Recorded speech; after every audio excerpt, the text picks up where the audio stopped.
놓을 때부터 이미 임치관계라는 게 법적으로 성립된다. 따라서 그 시절부터 그때부터 어떻게 돼요? 이미 자기 물건 아니지만 일단은 고용관계에 있는 입장에서 볼 때는 기본적으로 일반적인 주의 의무라는 게 이제 발동이 되는 거죠. 따라서 여기서 보게 되면 입증 자료에 의하게 되면 임차인이 노블 자체에서 이미 배송됐고 또 튜너 자체를 우리가 나한테 주지 못하는 거죠. 했다는 입증 자료를 봐서는 뭘까요? 명백하게 우리가 관리인 회사 입장에서 볼 때는 명백한 이런 과실에 명백한 행위에 속한다. 결국은 속한다. 그러니까 뭘까요?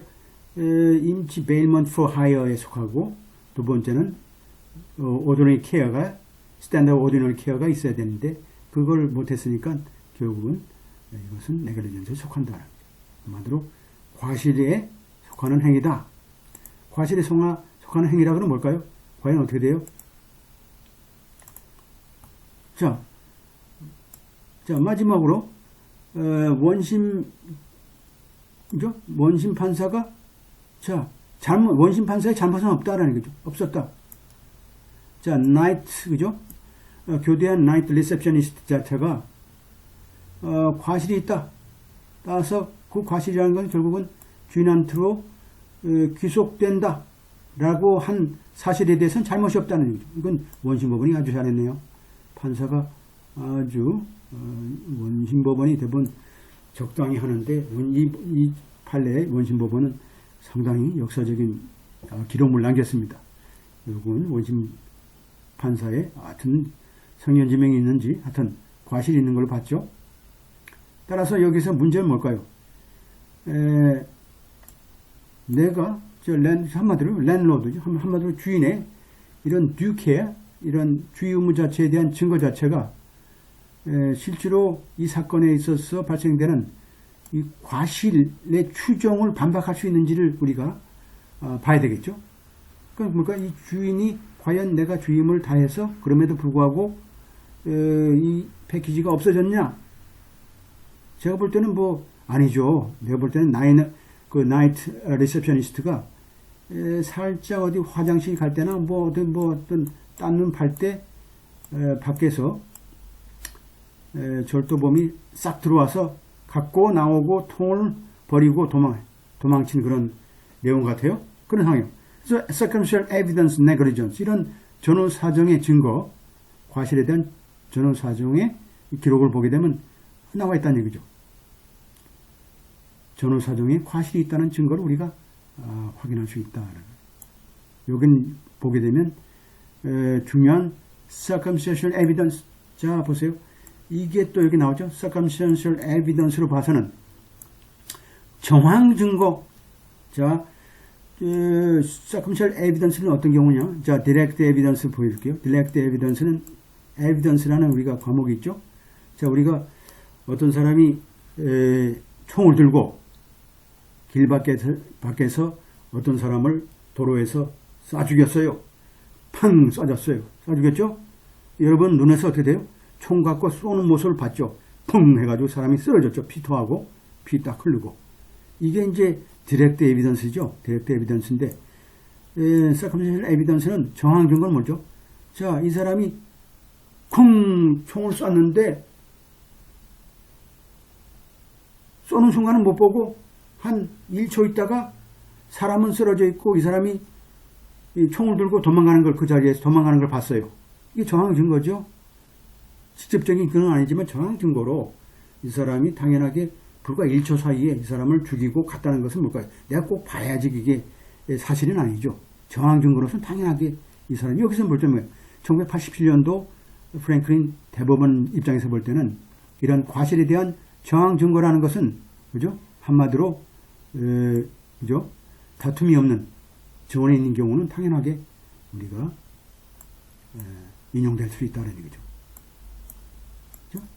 한마디로 반박할 수 없는 증거가 있는 경우, 한마디로 어떤 분실됐는데 이미 분실됐는 경우, 근데 정황 반박할 수 있는 게 없는 증거가 있는 경우. 예를 들어서 그 회사 측 입장에서 반박할 수 있는 증거가 없다 그러면 당연하게 우리가 반박할 수 없는 거죠. uncontradict, 그죠? 한마디로 거기에 대치되는 반박하는 어떤 내용이 없다 그러면. 그래서 여기서는 circumstantial evidence라는 것도 하나의 룰 중에 하나죠. 이게 바로 87년도 프랭클린 대법원의 판례를 우리가 본다고 보면 될 것 같아요. 그래서 오늘은 지금 여러분들 속도를 너무 제가 빨리 했는데 조금씩 이제 갈수록 조금씩 빨리 할 수 있는데 여러분들 이제 수준을 보면서 할 거니까 너무 제가 세게 안 하겠어요. 그래서 오늘 2개 정도 했는데 두 번째 판례에 대해서 또 질문 있는 사람 받겠고요. 이제 조금 이제 여러분들이 탄력이 생기게 되면 하루에 3개까지 할 수 있어요. 3개까지 할 수 있으니까 여러분들 첫 번에는 너무 좀 세게 하게 되면 여러분들이 두 가지 판례를 여러분들 좀 동시에 한번 집에서 읽어보시고 또 모르는 거 있으면 좀 찾아보시든지 또 여기서 이제 법적인 문제가 어떤 내용이 있는지도 여러분들이 또 알아야 되니까 뭐 사실 커먼로 모르는 사람들은 사실은 이게 circumstantial evidence라는 게 뭐 있고 뭐 이게 standard care가 뭐고 말이죠. 베일먼트가 뭐고 뭐 이런 게 좀 나오잖아요. 우리 이제 커먼로를 이제 공부하는 미래 이제 변호사님께서는 이제 이런 추정에 대한 문제, presumption of negligence에 대한 문제, 이런 문제, 그죠? 또 베일먼트에 대한 문제, 책임 문제, 또 이게 경과실이냐 중과실에 대한 문제, 또 랜드모드에 대한 그죠? 어떤 주의음에 대한 문제, 또 circumstantial evidence에 대한 문제, 이런 것들이 우리가 다 하나씩 이제 공부하고 있어요. 사실 이거 보게 되면 불법행위법에 나오고 있는 다양한 내용들이 여기에 다 들어와 있죠. 이런 보게 되면 이제 여러분들이 알 수 있고 혹시 이 판례와 관련돼서 여러분들이 질문 있는 분들은 질문 좀 해주시죠. 교수님, 그러면 임시계약과 관련해서는 네. 구성 요건이 그냥 그 양자 간의 합의만 있으면은 임시계약이 성립한다고 보면 될까요? 뭐 합의라는 것보다 묵시적, 여기서 이제 implied fact니까 묵시적인 계약이라 보겠죠. 왜냐하면 꼭 두 사람 사이에 우리도 아파트에서 우리가 배송물을 받는데 관리사무소에서 여러분하고 계약 맺은 건 없잖아요. 그죠? 네. 똑같이 뭐 거기 사는데 그냥 편의상 이제 받아주는 거죠.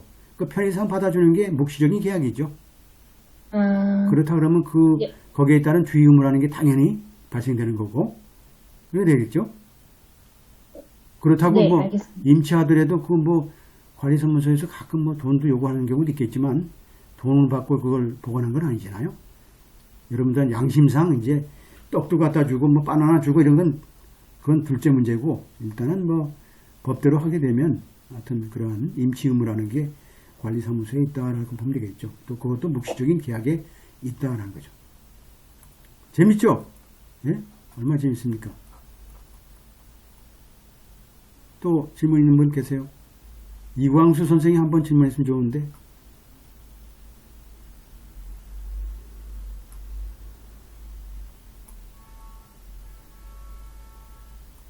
조용히 해요.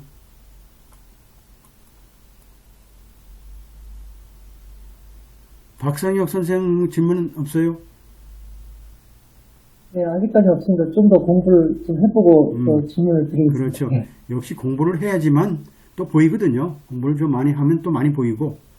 그래서 하여튼 우리가 제가 이렇게 설명했지만 사실은 여러분들이 처음에 신입생이라 그러면 또 커먼러를 이게 이해하기가 좀 어려울 수도 있어요. 처음에는. 근데 이제 하면 이제 날이 갈수록 이런 것들이 자주 나오니까 여러분들이 그렇게 이해도가 이제 조금 나아지겠죠. 나아지고 이제.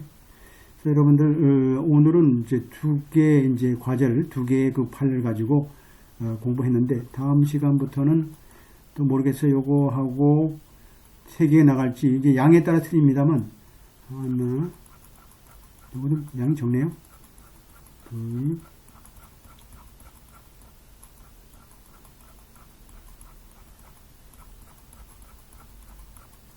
하여튼 3개 하게 되면 빡빡할 수도 있어요.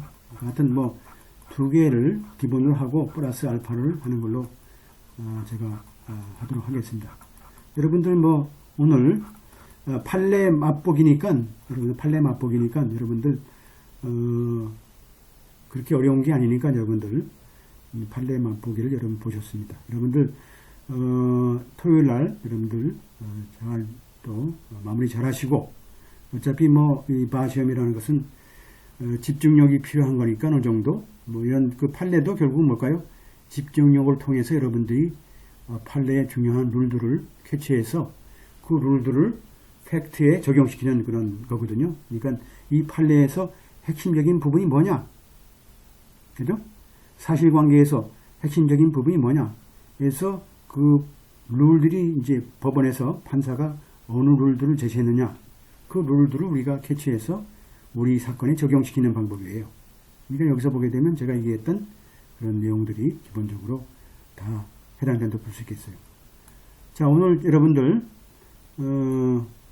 또 수강하신다고 고생하셨고요. 또 즐거운 주말 되시기 바라고, 또 다음 시간에 또 뵙도록 하겠습니다. 여러분들 고생하셨어요. 다음 시간에 뵙겠습니다. 감사합니다. 감사합니다. 네, 들어가세요. 감사합니다. 네.